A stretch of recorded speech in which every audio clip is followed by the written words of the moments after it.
Hi, I'm Anne. In this video, I'll show you how I made a Harry Potter cape for my kids. They're huge Harry Potter fans and they wanted a robe of Gryffindor. So I got me some black synthetic fabric and red lining. And I found a pattern description on a Burda forum.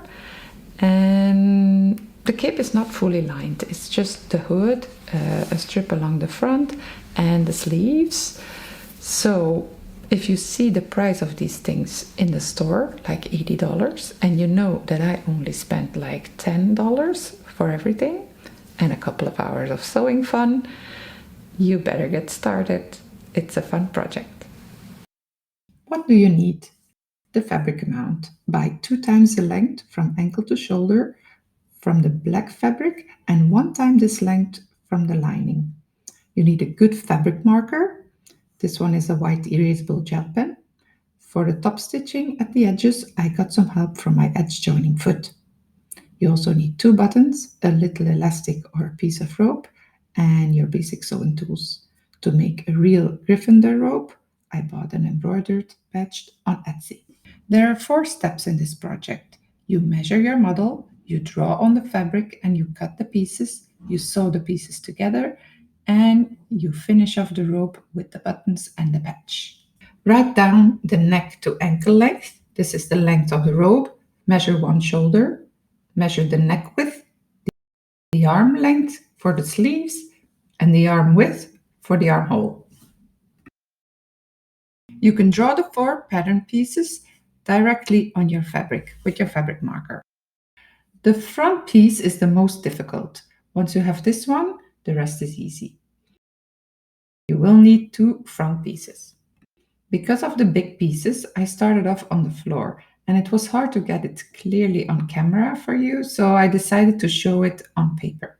Go to madamsaw.com for the full description, all the details, and a printable PDF. For the back piece, you copy the body part of the front piece, draw it on the fold, and add a diagonal line half the neck width for the back neckline.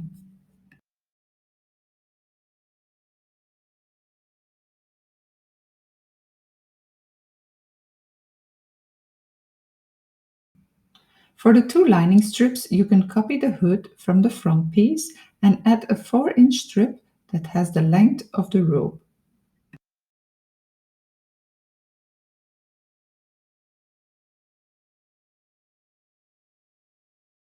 Copy the armhole curve from the front piece for the top of the sleeve.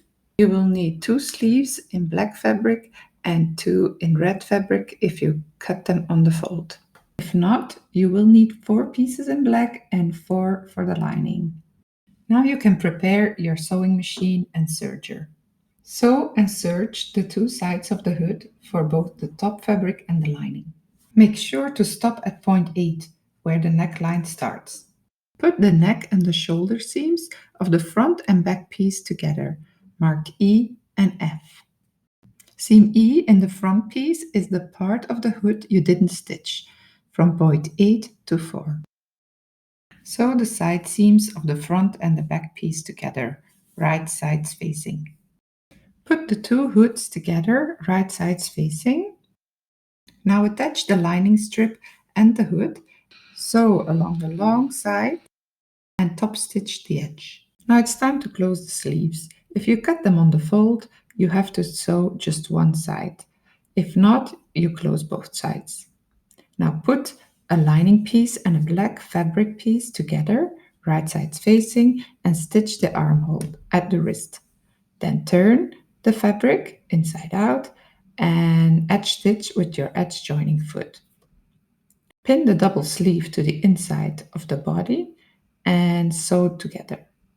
Now finish with your serger. You can use a folded hem or a rolled hem for the bottom seam, but I just finished it with my serger. Sew 2 buttons on each side of the opening and attach a little loop out of black elastic or rope underneath one of the buttons. And then finally, iron or sew the badge of the respective house onto the robe. Are they ready to go to Hogwarts School of Witchcraft and Wizardry? I think so.